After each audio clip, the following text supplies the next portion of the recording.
two quick points in this discussion we're having here. And the first one is to really bring home that point that's been made not just by civil society but by many government representatives here, and that is this current financial system is not delivering, particularly for countries in the global south. And if the system is not delivering, we might need to revisit not just management but the makeup of the system itself.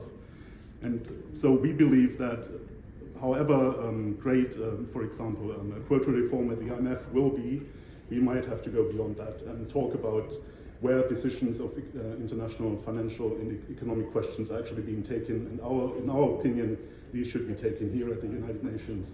Otherwise, we will lose the aim of that system, which is the realization of human rights, which is the realization of all the agendas that the international communities has agreed upon during the last couple of years.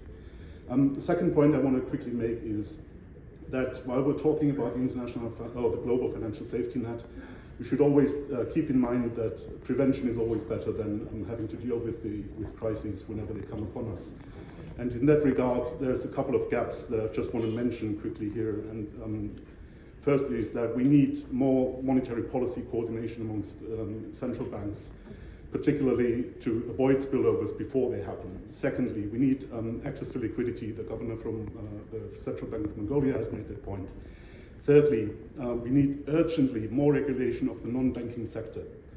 Fourthly, we need an expansion of the concept of too big to fail to actually all the systemically relevant corporations, not just the banks.